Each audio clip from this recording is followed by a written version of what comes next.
Olá pessoal, dando continuidade aqui no nosso tema de redes na AWS.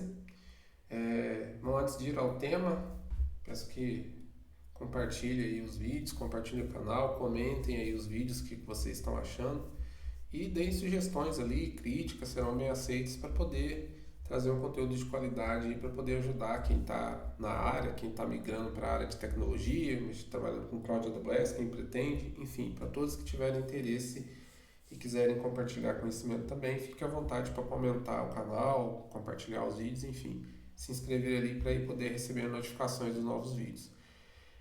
No último vídeo aqui a gente falou da criação da Network ACL, né? Então entendemos que ela está a nível de subrede, tendo uma camada de proteção, onde a gente precisa definir regras de entrada e saída do nosso tráfego, mas agora a gente tem que falar de um outro componente ali que vai acabar envolvido aqui na nossa parte de redes para que a gente consiga fazer a comunicação, por exemplo, com a internet ou com outros serviços da AWS a partir de uma instância C2. Então eu estou falando agora, vou falar agora dos security groups, né, ou grupos de segurança.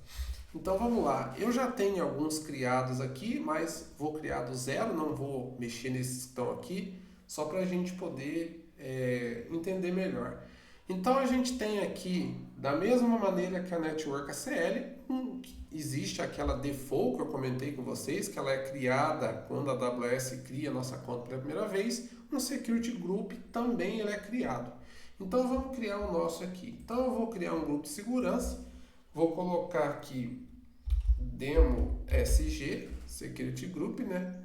Aqui com relação à informação da SSH, então permite SSH, só para exemplo.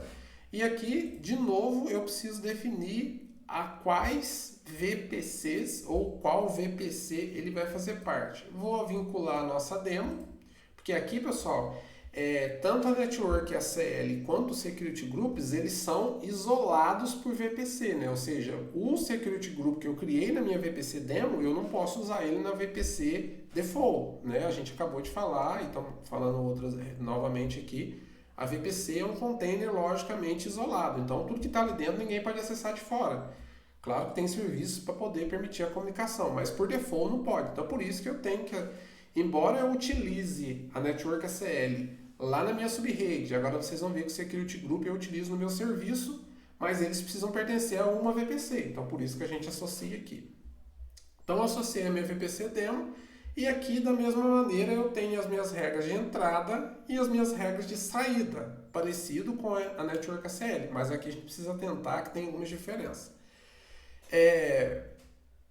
Por default, se a gente não fizer nada, ele já vai, vou criar do jeito que está aqui, ó. Então já vou criar, observem como que ele vai fazer. Por default, ele cria sem nenhuma regra de entrada e já cria com uma regra de saída, né, permitindo todo o tráfego.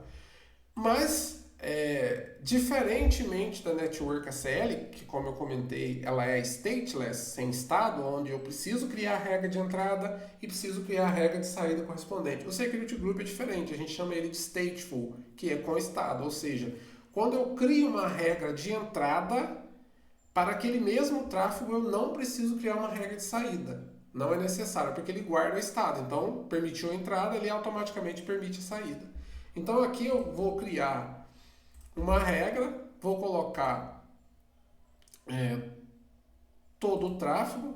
Pessoal, isso aqui é somente para fins de estudo aqui, de demonstração, mas jamais façam isso, nem mesmo na rede da Network ACL, nem no Security Group. Como eu disse, o correto e o recomendável é sempre configurar por tráfego específico, por ranges de IP específico, portas específicas e dar somente as permissões necessárias. Estou fazendo isso aqui para ficar mais simples o nosso processo.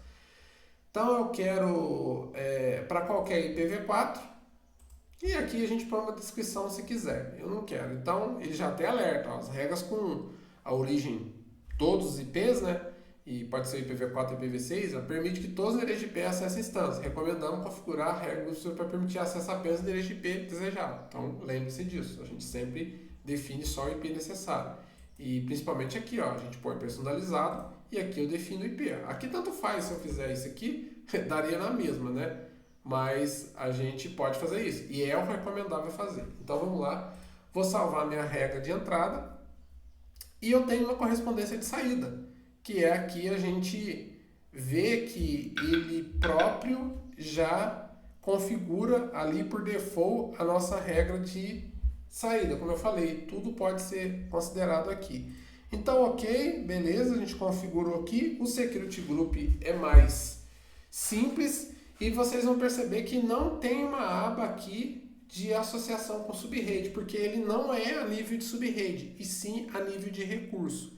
E quais recursos, por exemplo? Ó, eu posso associar um Security Group a praticamente todos os serviços que fazem uso de Network Interface, ou seja, vamos dizer, entre aspas, as placas de redes virtuais que a AWS coloca no serviço. Por exemplo, qual o serviço que tem? Network, os load balancers, tá? É o network, o application load balance, Lambda, EC2, por exemplo, banco de dados RDS. Então, esses são alguns dos exemplos que tem associado uma ENI, né, que é uma Network Interface, e, aliás, Network Elastic Interface.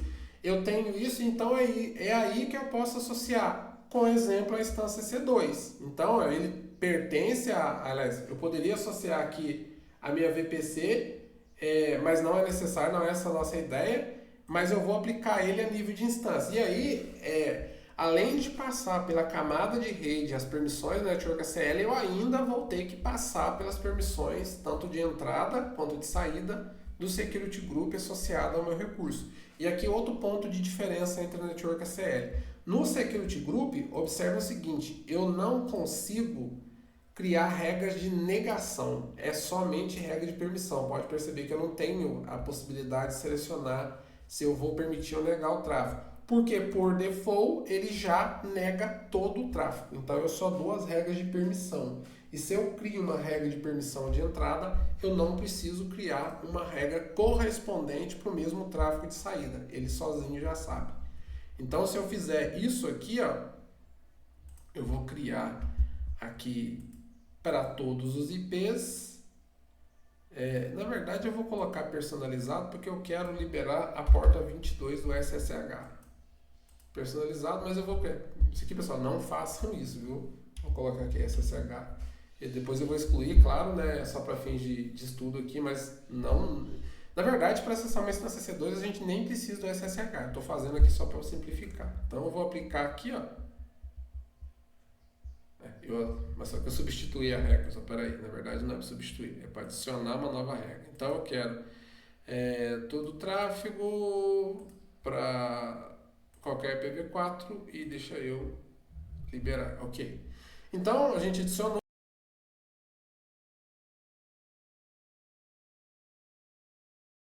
permissão, não posso dar regra de negação e ok, o Security Group é mais simples, ele está configurado.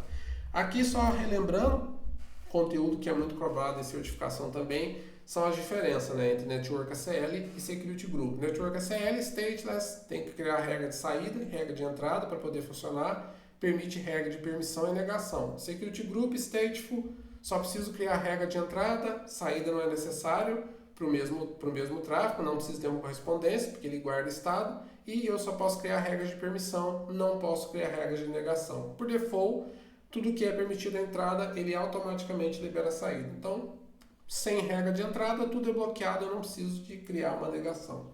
Ok? Então, eu vou encerrar o vídeo por aqui, falando de Security Group, e no próximo vídeo a gente já consegue ali criar a nossa primeira instância C2 e fazer o teste para ver se de fato isso aqui, toda essa configuração que a gente fez vai funcionar. Então, pessoal, até a próxima.